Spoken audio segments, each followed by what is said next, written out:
Chávez.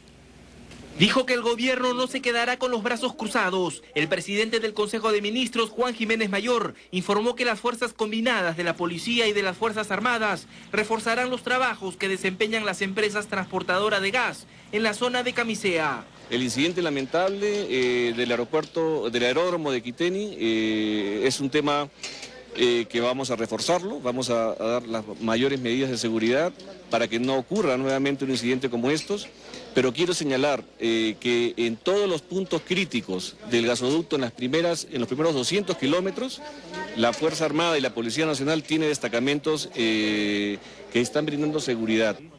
Informó que se ha dispuesto la instalación de 10 bases militares en la referida zona para una mayor vigilancia y que los sistemas de inteligencia serán fortalecidos. No hay un abandono del gasoducto y quiero ser muy enfático en eso. Yo por eso quiero dar mensaje de tranquilidad.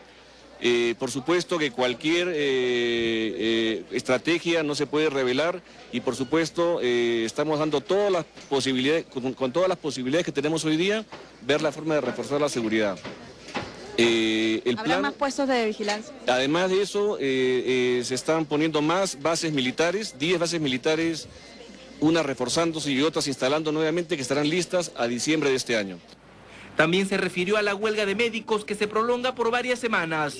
Dijo esperar que esta se levante pronto, de lo contrario se contratarán nuevos médicos. Hemos emitido una norma y además están haciendo operaciones con diversos hospitales, en el caso de Lima, por ejemplo, con el CISOL, con el sistema de solidaridad, para poder atender, se está haciendo esto. Hemos tomado también las medidas y dado instrucciones para la contratación de médicos en caso esta huelga continúe. Si esto sigue así, creo que la próxima semana vamos a tener que estar contratando médicos directamente para poder abastecer los servicios. El premier exhortó a los médicos a deponer su medida de fuerza para no llegar a ese extremo y evitar perjudicar a ese sector. 8:16, amigos, más de 100 efectivos del... El jefe del gabinete anunció que el gobierno trabaja un paquete legal para reenfocar la estrategia antiterrorista y evitar la infiltración de grupos subversivos en las universidades. Desde Arequipa, Juan Jiménez se disculpó por haber pedido a los medios no hacer una novela con el ataque en Quiteni. Doris Cornejo y Carlos Torres con el informe.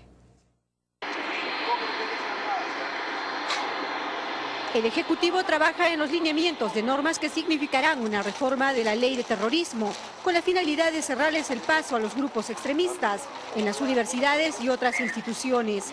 El presidente del Consejo de Ministros informó al respecto que trabajan esta iniciativa con el apoyo de los diversos ministerios y juristas. Poder contar con las herramientas que permitan la separación de aquellos estudiantes o pseudo estudiantes que no van a estudiar en la universidad, sino van básicamente a hacer tareas políticas, tareas de propaganda al terrorismo. Y creemos que esto no puede seguir así, no podemos permanecer pasivos. Tras enmendar ante la prensa el calificativo de novela a las publicaciones sobre los sucesos ocurridos en Quiteni, el primer ministro hizo un llamado a guardar la calma y a no hacer eco de los terroristas que solo buscan crear zozobra en la población. Tenemos que guardar la calma, no tenemos que hacernos eco de lo que hacen los terroristas. La Fuerza Armada está trabajando, lamentamos muchísimo, por supuesto, que se produzcan estos incidentes, que se produzcan estos atentados, pero no podemos darle eco al terrorismo, no podemos ser la caja de resonancia del terrorismo. Juan Jiménez confirmó que el gobierno será firme para continuar cobrando las deudas que mantienen con el Estado peruano los sentenciados de terrorismo, bajo la figura de reparaciones civiles. También dijo que es la Comisión de Indultos Presidenciales quien decidirá la solicitud de indulto de Alberto Fujimori y no una encuesta. Yo no creo que porque tengamos una encuesta con mayores porcentajes o menores porcentajes, este asunto se decida. Este es un asunto, repito, médico y tendrá que atenderse en esa perspectiva.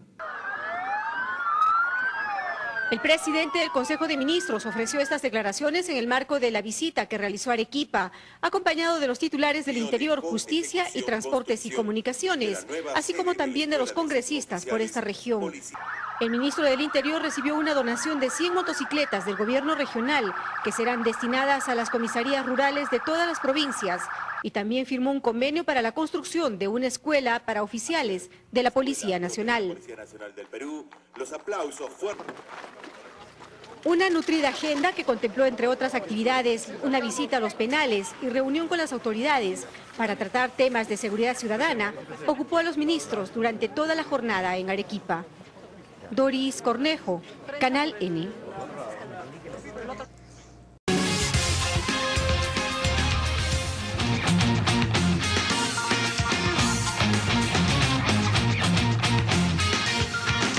Muy bien. Tenemos pues varios temas, señor primer ministro. Hemos visto algunas formas de estrategia frente al narcoterrorismo. Sin duda estarán ustedes fabricando también algunas otras normas sobre seguridad ciudadana en lo que usted nos está mencionando, estas consultas regionales y el trabajo que se están haciendo en varias provincias del Perú. Pero, ¿por qué no entramos un poco al tema de el proyecto del negacionismo, que es otra cosa que también, este proyecto de ley enviado por el Ejecutivo al Congreso, que también inmediatamente provoca y suscita, incluso en el periodismo también, ciertas resistencias? ¿Qué es lo que exactamente se quiere hacer con este proyecto? A ver, lo primero que hay que decir es que el gobierno está desarrollando una estrategia integral en diversos frentes: el frente militar policial, el frente vinculado al ámbito de operaciones militares y policiales, que está al mando del Comando Conjunto de la Fuerza Armada, con un comando unificado. Usted usa ahí una palabra clave, ¿no es cierto?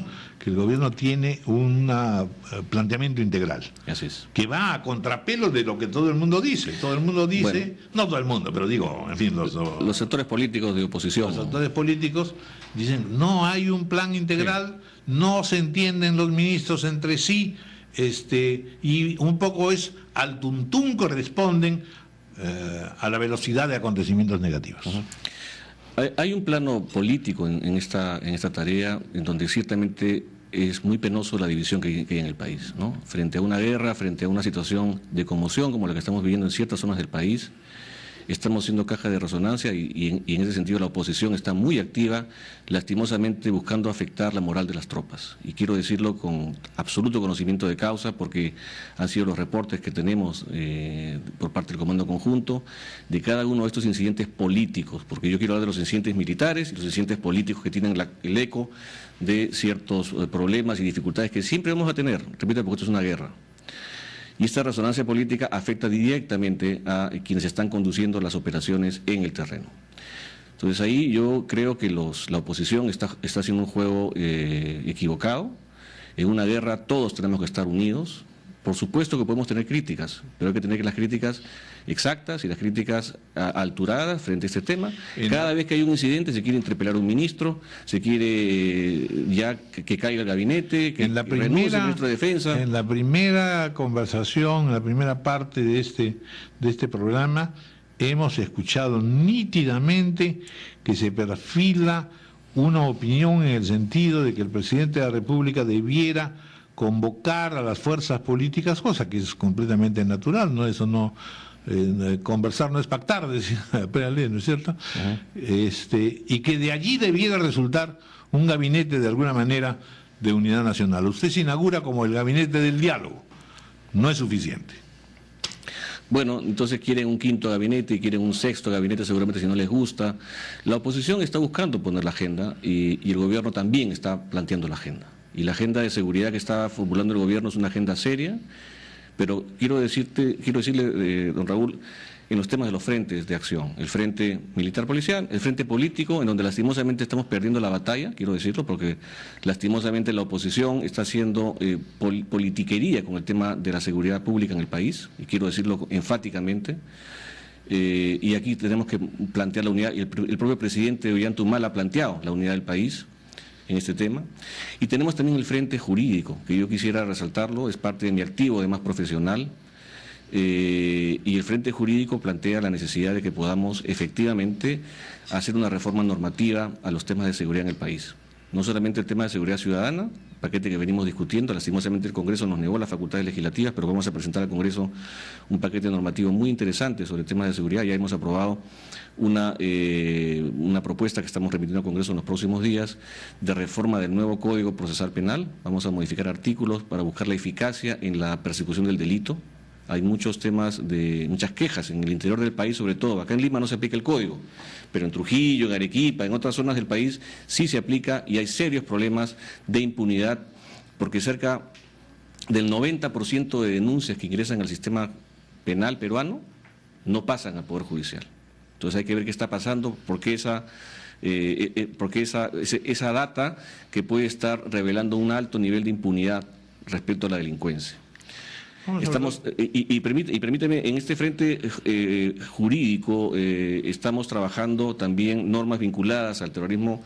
Usted hizo referencia al tema de negacionismo, tenemos también el tema de custodia de seguridad, el tema de plantear el delito, una gran reforma que queremos plantear en la ley, en la legislación vinculada al terrorismo, que le hemos justamente definido el día miércoles por la noche, hasta altas horas con el equipo de penalistas que está trabajando en este tema. El negacionismo es una herramienta, creo que va a ser muy útil en la lucha contra el terrorismo, tal cual está hoy día diseñado el avance de este movimiento en el país. El delito de negacionismo en realidad es un delito de apología acotado, y quiero revelarlo en esos términos. Plantea 3 llaves de seguridad. Es el que niega, minimiza o aprueba acciones terroristas que están dentro de la ley de terrorismo. Y este candado segundo está vinculado además a una cosa que es central, que estos delitos estén contenidos en una sentencia judicial. Es decir, que yo tenga que estarme refiriendo a algún sentenciado por terrorismo o a algún acto terrorista, como por ejemplo la matanza de Lucanamarca, y plantearlo esto como un asunto que tiene ya ahí el tercer elemento a que me hago referencia, que es que esto sirva para menospreciar a un grupo, para exaltar el terrorismo en el Perú, o un tema muy importante en el actual escenario, don Raúl, que es que esto sirva para fines de adoctrinamiento terrorista. Así es. Esto lo que busca es cerrar paso a grupos de fachada política. Junto con otras medidas. Junto con otras medidas, exactamente. No, este es un paquete integral. Mucho más complicado. Bueno, tenemos varios temas, lamentablemente el tiempo nos va ganando, pero sí me gustaría, usted ha hecho referencia a esto, usted ha dicho, en realidad hay pues toda una marejada de protestas y de quejas sociales que efectivamente van creando también la sensación de que se maneja débilmente una protesta creciente. Desde Conga tenemos estas 2 huelgas, ojalá tuviera usted la posibilidad de darnos un anuncio al respecto, la de los maestros y la de los médicos, y también probablemente en la discusión medioambiental y la consulta previa. Fíjese usted cómo se va convirtiendo entonces ya no en una sola marea, sino que es una constante que va creciendo y que en el fondo uno las puede considerar, digamos, como un pulseo de la sociedad frente a un gobierno para poder lograr manejarlo, más que de los grupos solamente políticos, porque esto no lo puede mover ninguno de los partidos de la oposición, que no tienen ninguna fuerza. Aquí son fuerzas más radicales en realidad las que están presionando. Entonces, ¿qué respuestas está teniéndose al respecto? Que no sean pues tratar de día a día obtener algo, y quizá allí la crítica central es: no tienen operadores políticos y muchos de los ministros pueden ser gente de gran nivel y calidad, pero son solamente teóricos, no tienen experiencia gubernamental. A ver, en el tema que usted comenta, quiero resaltar un asunto. Por ejemplo, el día de ayer se ha logrado con las enfermeras un acuerdo de asignaciones económicas y que van a formar parte el próximo año de una gran reforma de la salud pública. Cuando comenzó la huelga médica por parte de la Federación Médica, inclusive días antes nos reunimos con ellos y me reuní personalmente con ellos, la ministra, funcionarios del Ministerio de Economía, en fin, para determinar la vía de solución integral al tema médico en el país. Y se hicieron una serie de ofrecimientos se hicieron además un ofrecimiento central, porque a mí me llama muchísimo la atención lo que ha dicho ayer el presidente de la Federación Médica, diciendo que el tema de la huelga médica es un tema de plata.